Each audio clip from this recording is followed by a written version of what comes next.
Hi Year 10. Today you're going to look at Task 3 as part of your preparation for Unit 1 for English Language. In a moment you're going to do Task 3 in your Touching the Void booklet, but first of all we're going to have a look at a couple of practice task questions just so you understand what you're being asked to do in this task. So of all of the 4 tasks in your exam paper, this task is probably the easiest. It asks you to find reasons for something in answer to a question and to provide evidence to support those reasons. So you can see on the screen it says, spend 10 minutes on this task. This extract is taken from a newspaper article entitled Malaria, the Net Gains of Keeping Mosquitoes at Bay. Read the text below where the writer is describing why new nets, considered a magic bullet in global health, are not making a significant enough impact. In your own words, write down 2 reasons for this. Select 1 reason from each paragraph.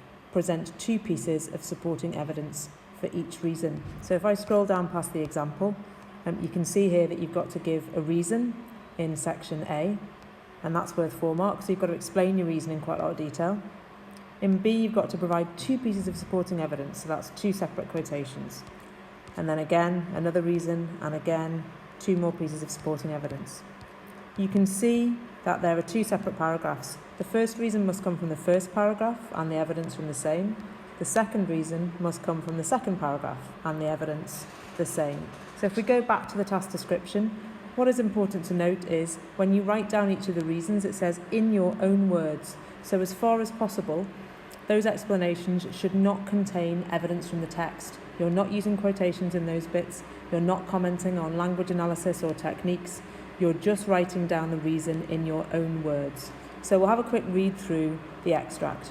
It says, even though Western donor organisations have become more generous in recent years, charities such as Comic Relief have paid for some 5.4 million nets for the poorest and most remote regions of the malaria-stricken continent. A further 14 million nets will be needed just to keep one country, Kenya, on target. Many of the communities most affected are the least accessible.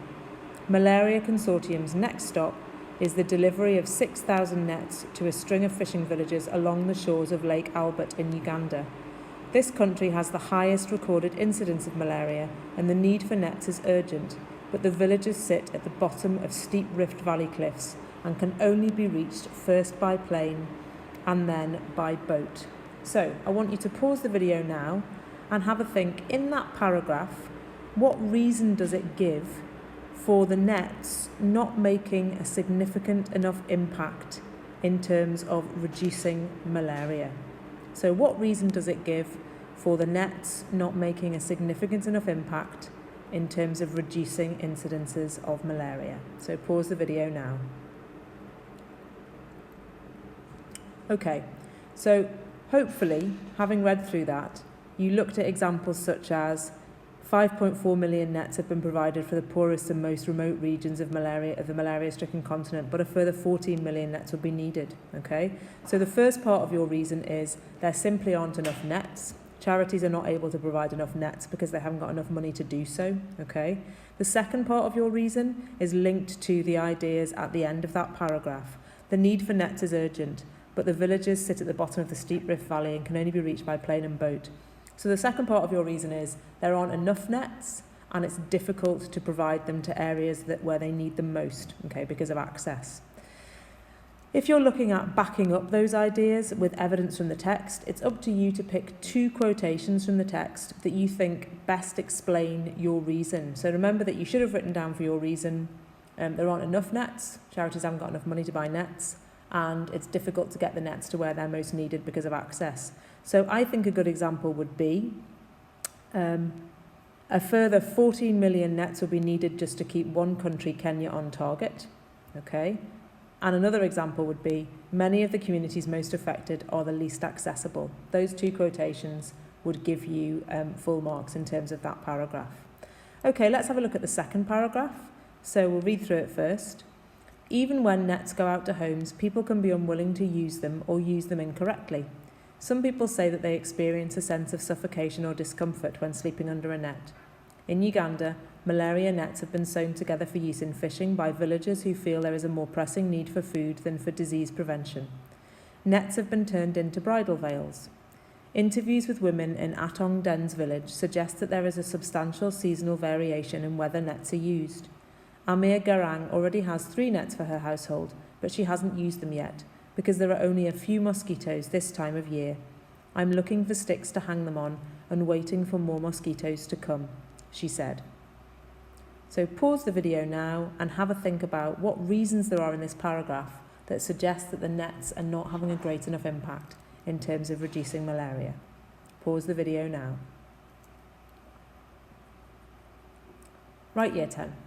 Hopefully you came up with the idea that the reason that the nets are not having a big enough impact from this paragraph is that people don't want to use them or don't use them in a way that is effective.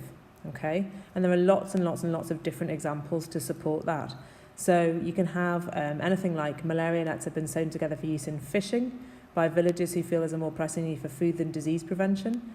Or you could have Amir Garang has 3 nets but she hasn't used them yet because there are only a few mosquitoes. Or need for more pressing need for food than for disease prevention. So basically any of that paragraph could be used as examples to back up your reason. So if I scroll down, I can show you what the answers might look like for this. So your first reason could be something like, nets are not numerous enough and distribution is challenging. And you can see there a couple of examples. From the second paragraph, nets are not used properly or are used for the wrong purposes, rendering them ineffective at preventing malaria. And again, you can see down there a range of different quotations that would support your point for that. Okay, if you are not sure after watching the video about how to answer this question, remember that I am on Zoom for the duration of this period, so you can log in and you can ask me some questions about this example. If you're happy and you've understood this example and how to answer this question, I want you to turn to task 3 in your Touching the Void booklet now and have a go at answering task 3. The recommended amount of time in an exam situation is 10 minutes, but you can take far more than 10 minutes if you want to answer that question. And then once you've done that, can you please scan it and send it through to me? Thanks very much, Year 10. Bye-bye.